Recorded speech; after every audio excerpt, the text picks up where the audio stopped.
Well, the big thing that we haven't talked about is Vic Fangio. To Philly. Yes. So Vic Fangio and the Dolphins sort of mutually agreed to part ways.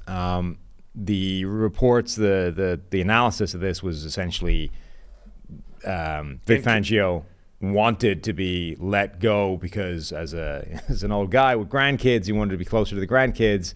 He, remember, was a sort of consultant for Philly during their Super Bowl run, and now he's going back. I think his grandkids live in Pennsylvania or whatever, so now he can be defense coordinator for the Eagles. And Kellen Moore, offensive coordinator with the Eagles. Yeah. Is that official? I don't know. Is it? I think it is. Let's find out. So 2 complete changes here.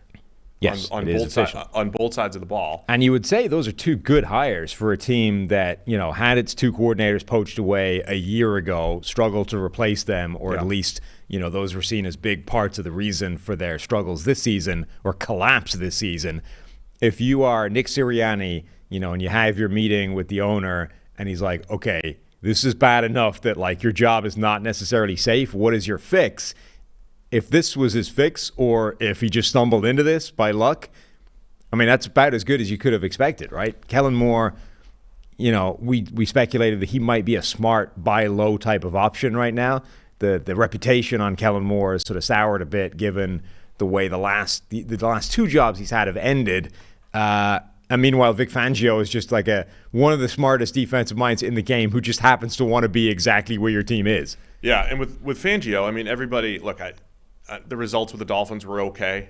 They ended up with all those injuries. When they were healthy, they played much better football. I think the results from Fangio the last couple of years are just, they've been all right. They've been fine. He's solid he's a solid defensive coach. Obviously, he's got the history and the pedigree. And there was a point just 2 or 3 years ago where anybody who had a cup of coffee with Vic was getting their job. Everybody wanted his system. So now he's in Philly. They were kind of running his system last year or the last couple of years, which his disciples were the defensive coordinators there. And that's why he was a consultant in 22 with Jonathan Gannon as defensive coordinator. And so now he's there. And then with Kellen Moore, it's just funny because I think Cowboys fans didn't love him, but it's like they don't love Mike McCarthy now, and they didn't love Jason Garrett being there. They didn't love anybody, right? And it's like, all right, at some point it's not just the coordinator. And I think that might just be where Kellen Moore is. Did he make a massive difference with the Chargers? Not massive, maybe a little. I think he made it a little bit better, but did we get to see it? Herbert got hurt. The receivers got hurt. Did we actually get to see it? So I keep coming back to, just like head coach and quarterback, there's 6 to 8 difference makers maybe. And then, but like Kellen Moore, is he one of the 8? Probably not. But is he a top 10 to 12 offensive coordinator? Probably. Is that exciting? I mean, it's better than what they had in Philly last year, I think. I mean, I think at the minimum, he's not a problem, right? If that's all he is, it's an improvement over a year ago where you weren't certain if that was the case. So I think at the minimum, Kellen Moore comes in, stabilizes the situation, and you have a good environment there on the offensive side of the ball. You've got an amazing offensive line still. You've got a good quarterback. We'll see how good he can be with improved things around him. You've got A.J. Brown. You've got Devontae Smith. You've got Dallas Goedert. You've got good weaponry. And now you have a coach that's solid, right? Even if that's all he is. And it could be better than that.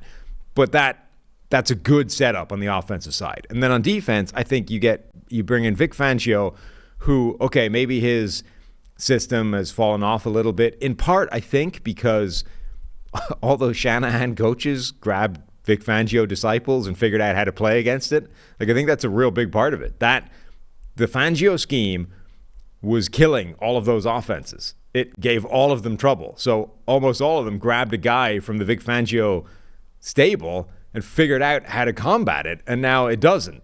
And I think that's a big part of why it's suddenly not as effective as it used to be. But if you watch the Dolphins, like before everybody got hurt and they had no pass rush and the guy was trying to make the whole thing function against Patrick Mahomes with smoke and mirrors in the playoffs, I still think Vic Fangio is the finest exponent of that system. Like, the godfather of the system, is still better at it than anybody else that's tried to emulate it.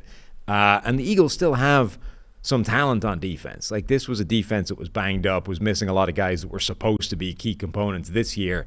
I feel like you're going to get a much better version of the group next year with Fangio than you did this season.